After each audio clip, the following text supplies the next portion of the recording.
Thank you very much, everyone. It's 11 a.m. on the East Coast, and we'll get started. My name is Paul Siegel from StarWeaver, and this is Demonstration-Based Comprehensive Introduction to Azure. Rafiq will be your expert on the presentation. I'll spend about 2 or 3 minutes telling you a little about StarWeaver, then passing it over to Rafiq to get going.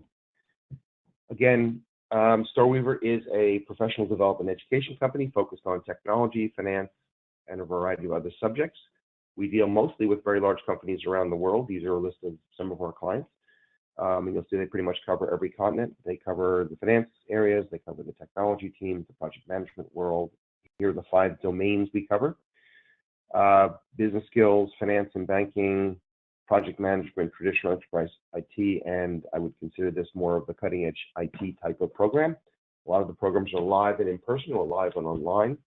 They're always delivered by a practitioner, someone that has an expert, long-standing expertise in the area. So this is not someone who's phoned up over the weekend, but someone who can pretty much answer every question, and if not, address them very shortly thereafter. We have a lot of online courses as well, and you're welcome to come look at those online and take a look at what you're interested in. These are done often in this type of format where you see a video of the instructor who's doing the presentation, lots of content, lots of interaction. You can typically interact on a forum with the instructor, do lots of practice questions, etc. We do also run an institute, which is a variety of very deep and lot of fairly intense content. Again, this is there's a capital market immersion program up there now. You'll see a cyber warrior certification we just ran and still available to you, and there's some Scrum and Agile programs.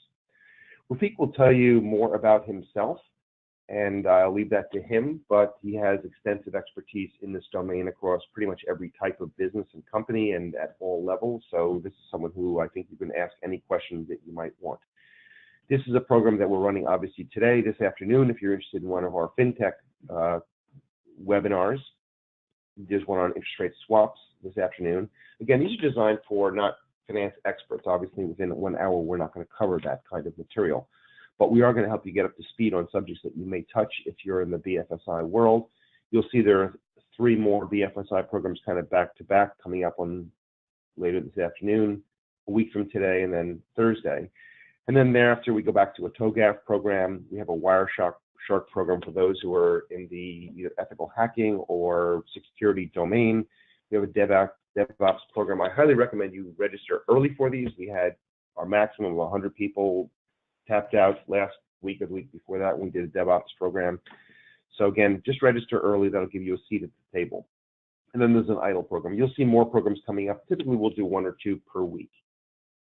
Again, when you finish the feedback we would ask you to do at the end of this program, you'll get access to one of these courses. I won't waste the time going through them, but you'll see them and can choose as you see fit. This is the link. You'll see it on the right side of your chat window as well. My name is Paul Siegel. Deepika Sinha is also a program manager who's on the call. Piyush is one of our business development people. I will pass it over to Rafiq now. Again, please mute your phones just as a courtesy to others. Feel free to ask questions at any time, just because that's the way we do these things. We want to make sure they're interactive and engaging. And I will, again, this is a recorded program. You'll get access to it within 24 hours. If you come back to our website, you'll see it, but you'll also see it because you get a link. Anyway, pass it over to Rafiq. Have a great program, and again, tap your questions out into the right link. Thank you. Hi guys, how are you? Hopefully you guys are doing okay. My name is Rafiq Wayani, as he said, and I don't like talking about myself because it's rather boring. All I can tell you is that I've been involved in tech and IT since March of 1985, since DOS version 2 was popular in the mainstream. I started with DOS version 0.9, and I've been involved in everything since that time. I do this for a living. I don't teach for a living. I consult for a living. I reside in San Diego, California, and please feel free to connect with me on LinkedIn if you so want. And here is how my name is spelled. All right, we're here talking about Azure, and really we're talking about on a bigger scale about cloud. I would suspect many of you guys are either involved with, learned about, or worked with cloud technologies. And just some things I want to throw your way as far as a thought process goes. Before cloud, what option did you have when you wanted to borrow technology for a temporary period of time? Whether that be for a few days, whether that be for a lab or a test environment, your options were what? Your options were to get and round up older equipment, maybe be able to free up some resources temporarily. What if you wanted to expand your offices out to another nation, another country, another state, another city, another branch office, but you didn't want a data center there? You had to create a network pipe, if you will, from that remote location that connected to yours. That required a lot of legwork. You could not, for example, if you reside or work in New York and you wanted to have a data center that's located in Miami, you couldn't do that same day. Didn't matter how much money you had, you couldn't do that the same day. Here, you're able to construct and build things out very, very quickly that are very effective and that meet the needs of your organization very, very rapidly.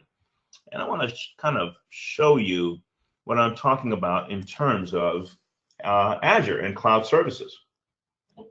Microsoft Azure was introduced in 2010.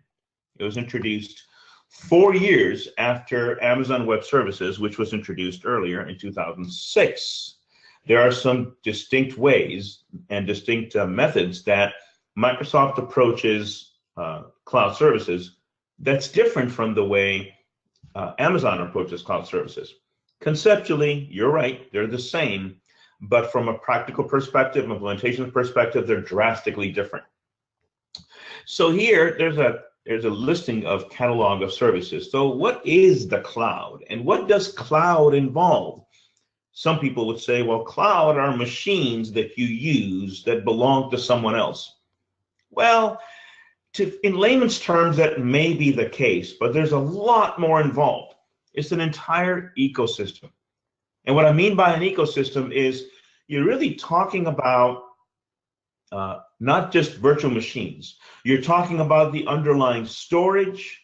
You're talking about platform, the underlying security, encryption. You're talking about virtual nodes. You're talking about software-defined networking that lends itself to virtual switches, itself to virtual routing, firewalls. It's an entire framework of things, not just other people's machines. There's a lot more involved there. So Azure, as you can see right over here, has a catalog of services that start with compute on the top left-hand corner from the very basic, that include virtual machines, cloud services, and such, and that go down to web and mobile and storage and backup and hybrid integration. And you got networking aspects, you got identity and access, or IAM, identity access managers, there's developer services, there's media and collaboration devices and collaboration connections, and everything in between. Here's commerce on the bottom. So it's a lot more than just using someone else's machine, if you will. It's not just essentially logging onto or remoting into a machine or a few machines. It's essentially making your organization work. Azure, had come out with a great new product, and I'm going to show you what that is here. And maybe you've heard of it, maybe you haven't. It's called Azure Stack. How many of you guys have heard of Azure Stack? Maybe a lot of you guys, and maybe not very many.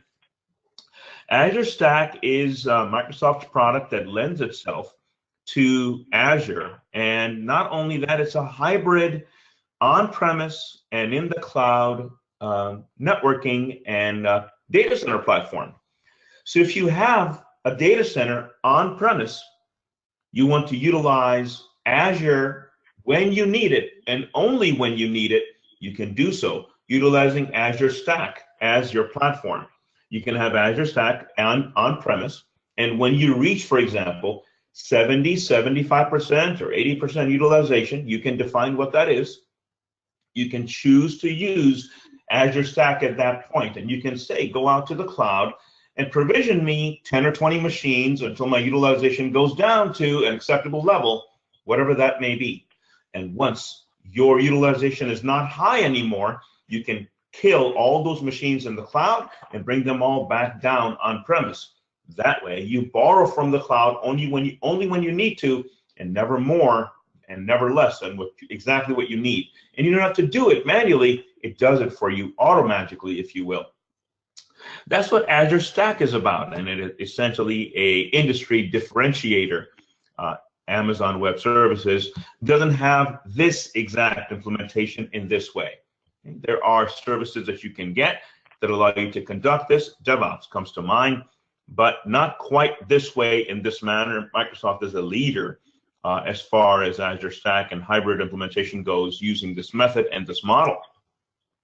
Cloud and really is broken down into a few things, and I want to share that with you. Cloud and cloud services broken down into, and you may have heard of this terminology, if you will, as far as cloud technology is concerned. You have something called infrastructure as a service, which is referred to as IaaS, infrastructure as a service. And what that does is that promises you resources, hardware resources, RAM, processor, disk, and memory. And it promises you an operating system, Windows, Linux, desktop, or server-based OS. And it promises you a location anywhere in the world that cloud platform goes. So IaaS promises you a machine, it promises you an operating system, it promises you a location, and gives you remote access to it. Then there's something called PaaS, which is platform as a service. That gives you everything IaaS gives you, plus a database server, a web server, an application server, a collaboration server. It gives you a platform to work with. Then there is SaaS, or software as a service. That gives you everything PaaS gives you, except it gives you ready to be used and ready to be delivered. So IaaS requires a lot of configuration, but it gives you a lot of control. PaaS requires lesser configuration than IaaS does and gives you lesser control. SaaS gives you the least amount of configuration, the least amount of control, but the fastest provisioning. I don't know why I wrote down twice. Then there is something called software-defined networking, which would fall under the network as a service, if you will. And there are many other entities as well, not just this. There's storage as a service as well, and there's a whole group. There's SQL Server, database as a service, and the list essentially goes on and on, but it's built on these three specific terms, technologies, and titles, and topics, and categories: IaaS, PaaS, and SaaS. So let me show you what the Azure environment looks like, and what it can behave like, if you will. Let me show you the dashboard. When you first sign on to Microsoft Azure, you have the ability to get to this dashboard, or dashboard like this. You're able to manipulate this as you choose. And from this dashboard, you can essentially access everything. Not just that. If you're a command line person, you can access a shell, a bash shell, or you can communicate with Azure in PowerShell. Now this is in the cloud. That's why it says coming soon. You can access PowerShell via you can access Azure via PowerShell from your machine. You don't have to do that from the cloud. Right now, Bash is available very, very easily and effectively in order for you to provision machines. Here, if you click on Create a New Service, you're able to determine what you want. Here's the Azure Marketplace, and it shows you some things on getting started if you wanted to construct some popular things that they know about, like a Windows server or Ubuntu server, a web application, a database server, and so on. Here are compute resources, which is the IaaS piece of Azure, and networking components, if you wanted to construct a virtual network, storage components, if you wanted to construct and build storage devices and storage services, web and mobile databases, analytics, and there's a whole range of things, as you can see. And here, on top here, it will show me labels of everything that I may want to build. Okay, so just essentially turning it on and off. And this shows me the dashboard that I just went to. This shows me everything that I have constructed so far. I have created a machine in Azure, and you'll see this right now. So creating a machine, and I created a machine called Azure Test. As you can see, this is my VM. And as a result of constructing this machine, I have constructed a disk where the data from this machine will go to. I've created a network interface that this will rely on, and having a storage or a disk requires a storage account, which this created for me, a public IP address that I needed in order to connect to this machine. It gave me a network security group and a virtual network to establish. So all of these things were built as soon as I selected to build this box. Let me show you how easy it is to build a machine. This looks like a lot of things, and yes, it is. From an implementation perspective, this is something that you would have to worry about and work with. But let me show you how easy it is to do this. I'm going to create a new compute resource right here. And when I create a compute resource, I'm going to do a see all, because I want you to see all of the compute resources that are available to us. And here they are. All right, this is compute resources. And these little dialog boxes, if you will, are known as blades. So this is me closing a blade, closing a blade, closing a blade, and here I am at the dashboard. I'm also able to edit my dashboard, and I can choose to close things that I don't want. Okay, so here's my dashboard. So I can say Azure Training Webinar, like that. Okay? And I can go and select something, and I can choose to close this out like so. I can choose to close out what I don't want, close out what I don't want. And this, I'm going to move over here because that's my box. Move this over here.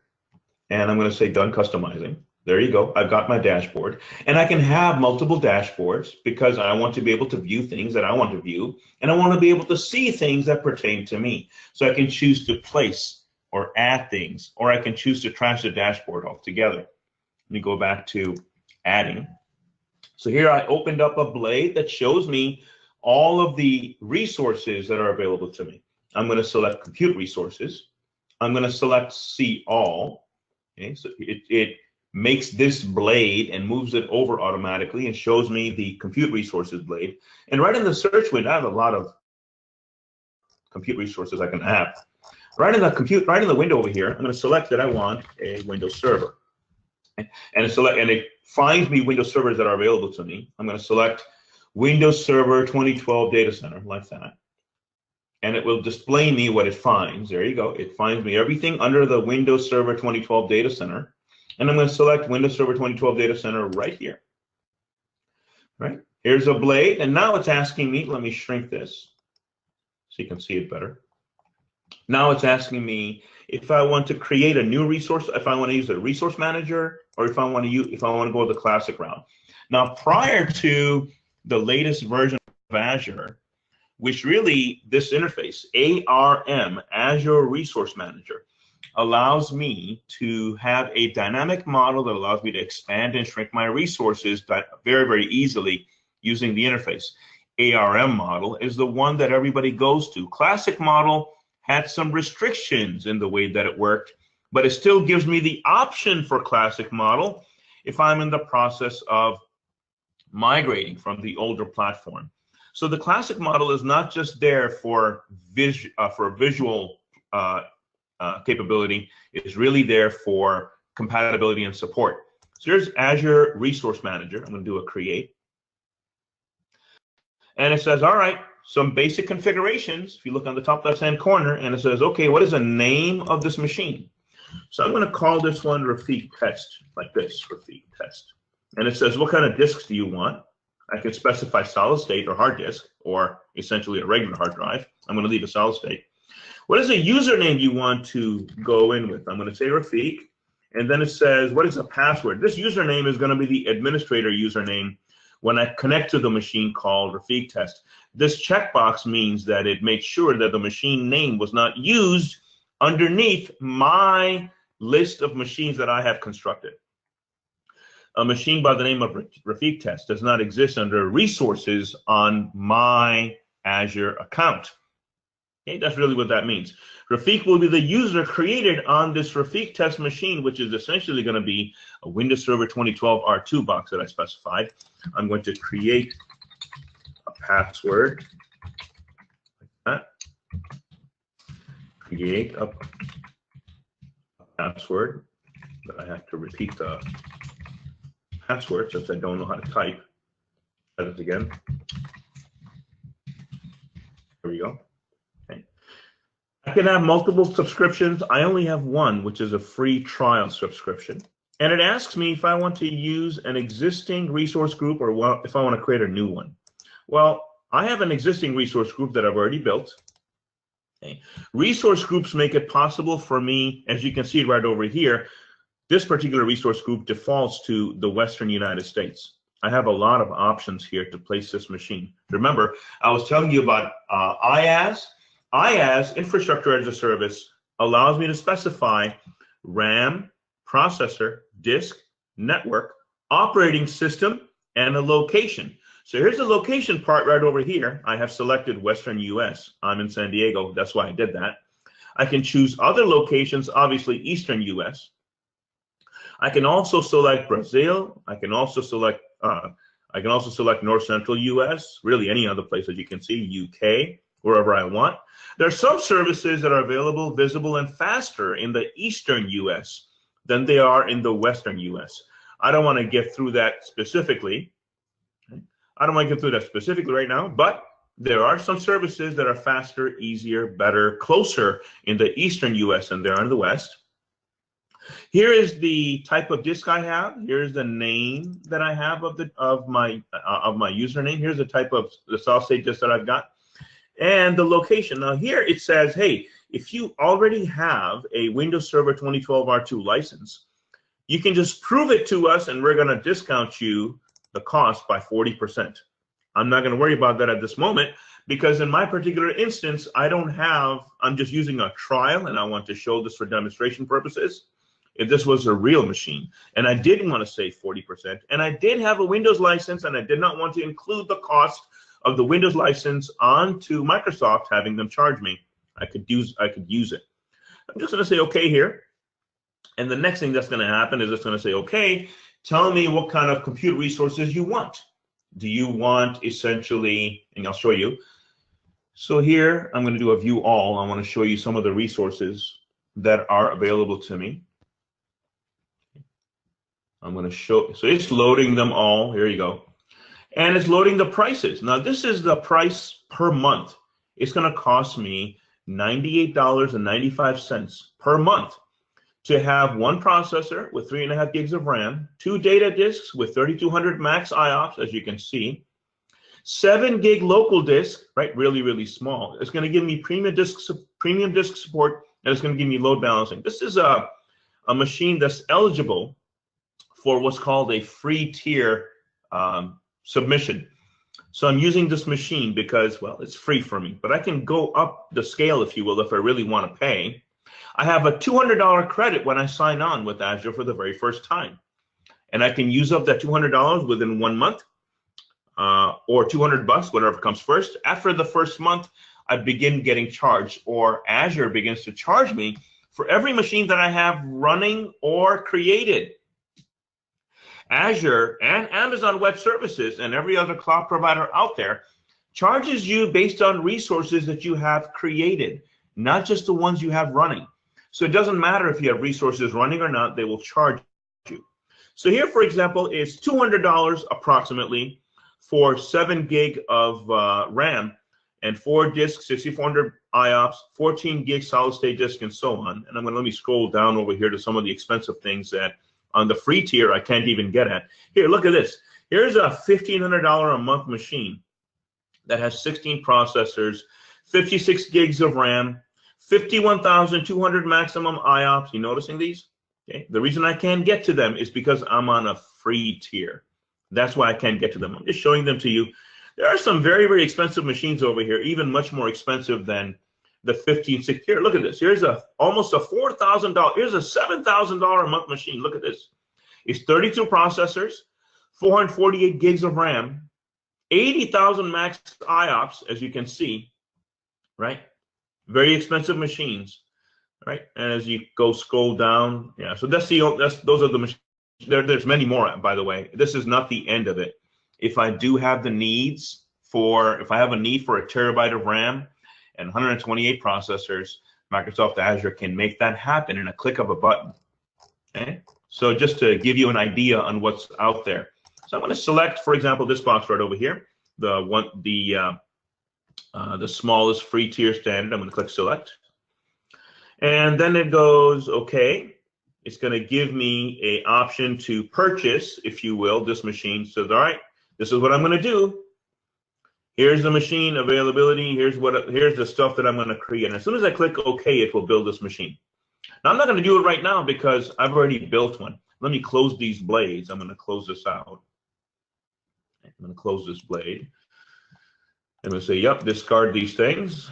Close this blade, close this blade, and close this blade. Here's my machine that I've constructed right over here.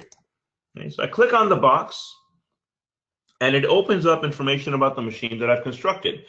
I wanted to show you the process that I used to build the machine, but I didn't want to build the machine while we're in the demonstration because it just takes a while sometimes to build the box. Okay. So there's a resource group that's created and everything like that. And right up here, I have a connect box. When I click connect, okay, it grabs me a RDP, which is remote desktop. I'm going to open the remote desktop, and it's going to remote into that machine. There you go. I'm going to click connect, and it's going to ask me for the username, which is that, and my password. Off it goes. Okay, and here I am connecting to the machine that Azure provisioned for me. That's essentially how easy it is to connect to Azure, and right? Very simple. The problem with this is not the technical aspect of constructing and building out an Azure machine. The problem is to understand the architecture with which you're building a machine and what purpose you're building it for and what is your grand scheme. In other words, are you building a lab for the purposes of testing and development, or are you actually building out a real server for the purposes of production? If I click on the start menu over here, and I right-click on this PC, and I go over to properties, notice it gives me 3.5 gig of RAM, okay, 64-bit OS, and it told me it was going to give me 3.5 gigs of RAM, if you recall. And if I go over to my Explorer, you'll see that I've got 126 gigs of space. See it? And I've got some temporary space that it uses that it just trashes as it needs to, right? And I've got basically a Windows Server 2012 R2 constructed for me specifically for Azure. And I can configure this as I choose. I will have public access to this particular world. If I go over to local server, for example, here's the name of the computer that is created for me. And if I go over to tools and I go over to really to task scheduler, I don't want to do that. I'm going to go to task scheduler. I want to go over to task manager. There we go. And I'm going to go over to more details. Okay. There's this process of performance right now. I'm not doing anything on it, obviously, as you can see. And the horsepower that it has, performance. So it's just humming away. So if I didn't need any more than this access, I provisioned this inside of the Western US. And so it refers to these as availability zones or AZs. And then I have access to edge points and edge regions within the availability zones. So within the Western United States, I have several places where their network and their data center is closest to me. Okay. So this is the construction and the build out of a VM. Now here's another interesting thing. When I close out this remote desktop, I can choose to go over to, let me close this blade out. I'm going to go over to the dashboard. And the dashboard that will list me, I'm going to list all resources in my case, not just dashboard. I'm going to go over to list me all resources. And I want to show you something. I want to show you, okay, here are my resources. And if I click, for example, on resource groups, which is really where everything goes inside of. If I click inside of resource groups, I've got one resource group in my particular instance, okay, right there. And if I click on the resource group, it goes to the resource group. Okay.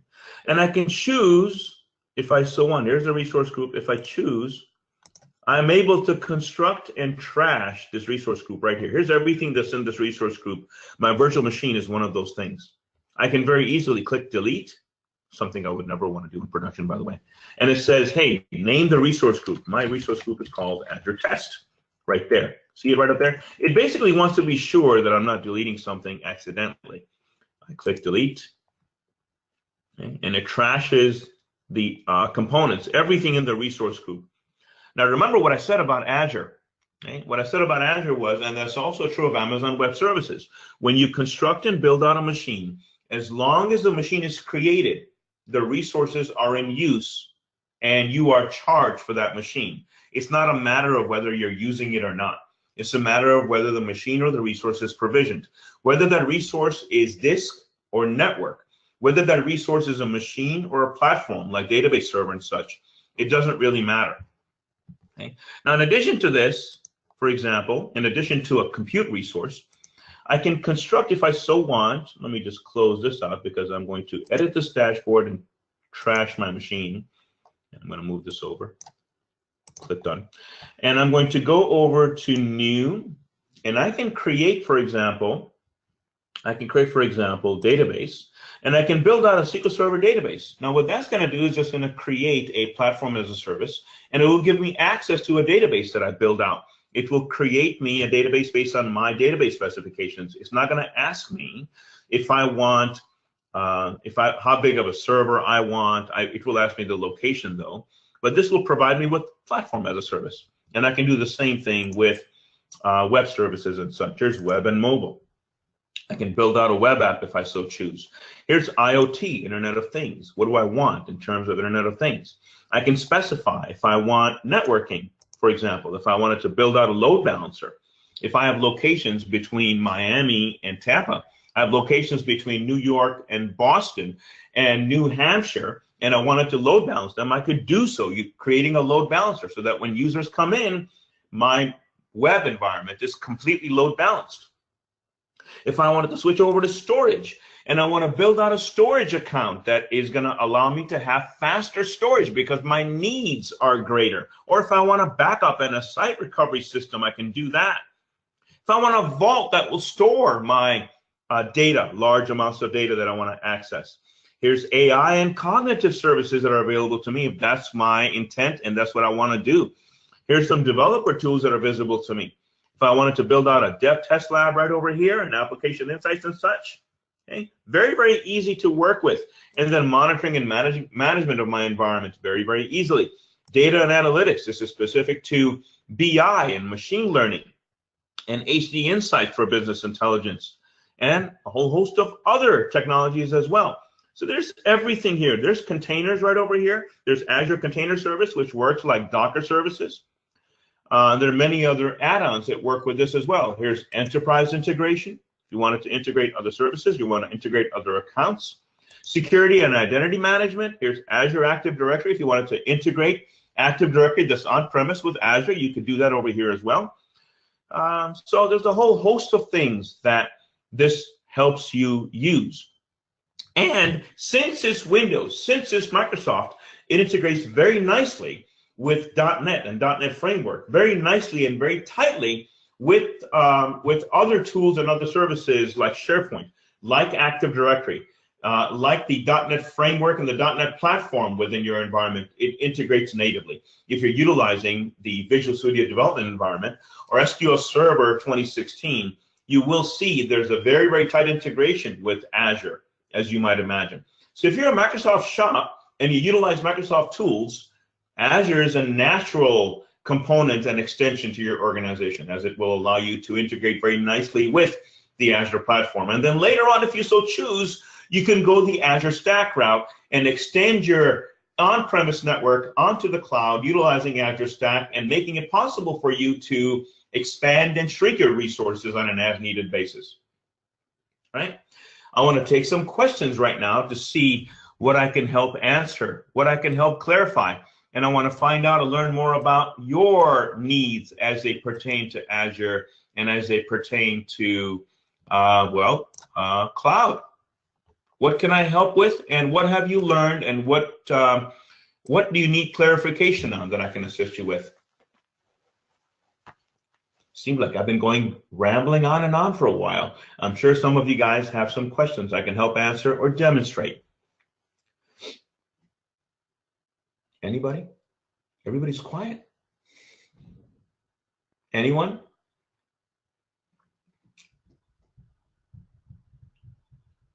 Have any of you guys used Azure or Amazon Web Services? Or have you used Rackspace? Or really anything? Rafiq, this is Paul. I'll just jump in for 2 seconds. Yeah. One thing I'll say is that everyone in the program, I would suggest, there's a little echoing. Let me see if I can prevent that. One second.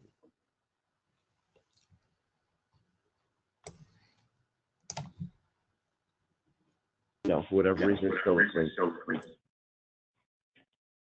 I would suggest everyone is, I often feel that people are a little shy about asking questions, but now is the opportunity to do so. Don't feel shy. Chances are, if you have a question, almost certainly the person who's sitting next to you digitally in this program has the same exact question. So feel free. Ask questions about your own experience, how, as Rafiq is saying, your own experience with this platform, obviously, and the kind of issues that you encounter. And it's a great time to ask those questions, and don't feel shy about it, because almost certainly everyone else has the same questions.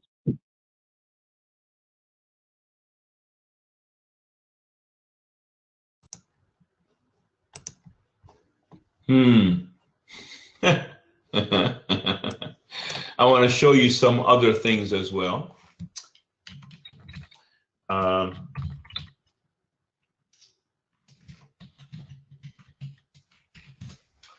I want to point you to some tools that I think you will find interesting. There is this tool right over here, for example, that's called the Azure Storage Explorer. Okay, Azure Storage Explorer. And this will allow you to explore the storage resources. You can essentially move files around back and forth. You can choose to create an Azure storage account. And as you might imagine, the storage account will give you the capability to store things in the cloud. So if I just click on Storage Explorer right over here and essentially just run the Storage Explorer software on my Windows platform, and then it will just ask me my credentials, and it will begin to work and integrate itself with Azure Storage and give me access to, well, whatever I've stored in the cloud on the Azure platform. I can move things around. I don't even have to have a virtual machine over there. I can just use it as storage. Okay, I can add and delete and create storage resources, as you can see. I can view and edit my blobs, my queues, my tables, my file storage. I can really, and it will work with multiple subscriptions and multiple accounts. Every subscription instead of the cloud platform, instead of Azure platform, is considered to be a separate entity. So let me show you the Azure Storage Explorer. You can see that there's also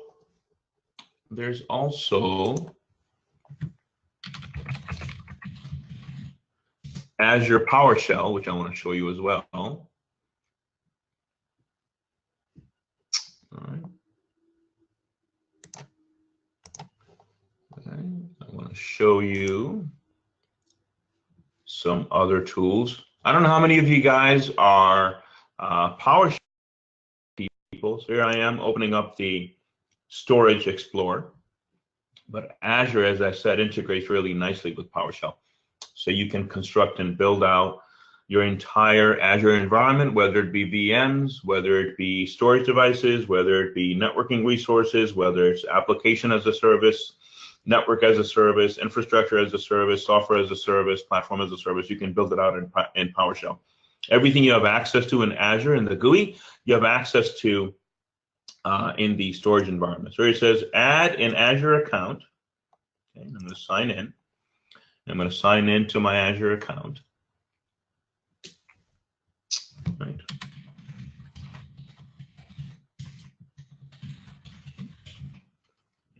Sign into my Azure account, and I will have access to a Storage Explorer, which is, again, a GUI, not a command line interface the way PowerShell is.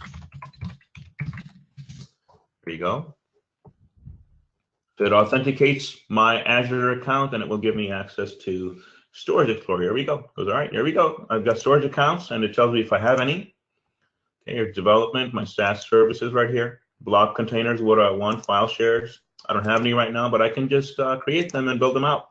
This is the Azure Storage Explorer, right? Really kind of cool. Very, very easy to work with.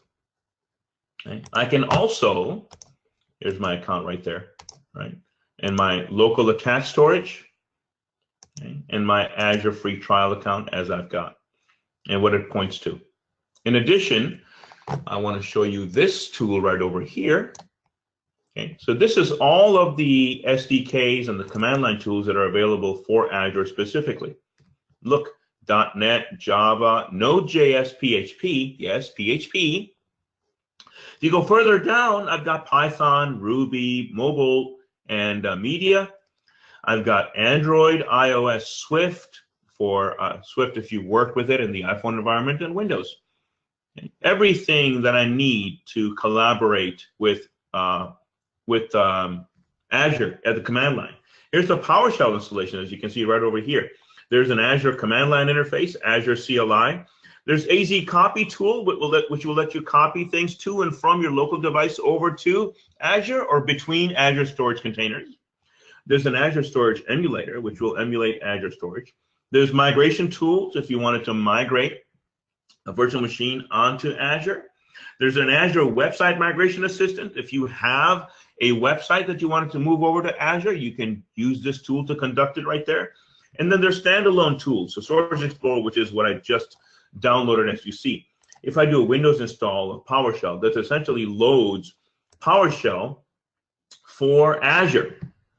Okay? So it loads commandlets associated with PowerShell associated with Azure onto my machine, letting me and giving me access to Azure at the command line interface utilizing PowerShell. So that's PowerShell command line tools. If you work with any of the other systems, let me show you once this thing comes up here. So here's the platform installer that comes up when you're installing PowerShell utilizing Azure. There you go. Click install. That installs platform. I'm gonna accept this. Okay. So while that's going on, let me show you this over here. So if you work with Python, if you work with Ruby, okay, if you work with .NET or Java, it doesn't matter what you work with, Node.js or PHP, right? Python, everybody works with Python. You can do a Windows installation or a Mac install or Linux install. Surely you're in one of those three environments, and you're able to connect to and work with Azure utilizing Python, a language you're familiar with, in an operating system that is most suitable to you, like a Mac, like Linux. It doesn't have to be Windows. Okay? So Microsoft has made strong commitments to making sure that it's able to provide services to its developers and to its developer resources. So it doesn't matter what platform you work with, what environment you work in, and what you're comfortable with, whether it's Linux, whether it's Mac, whether it is a Windows environment, you'll be able to utilize the Azure environment as you choose. Right? Do you have any questions for me that I can help answer?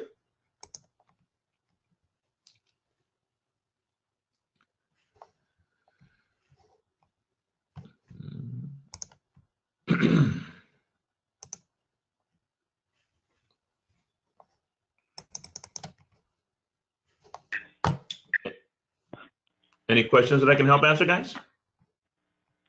Hi, I have a question. Sure. So it's regarding like database as services, like in the cloud. I've heard because I work in the database area, so I'm like wondering how that has been going on. Like, because we work in a data warehouse environment, there's a lot of data going on from the client to the server. So I've heard you can put the database in the cloud, but how do you deal with a large amount of data going outside of the organization to the cloud and back and forth? Is that sure. Like data warehouse a good case for cloud, like database in cloud, or no? That's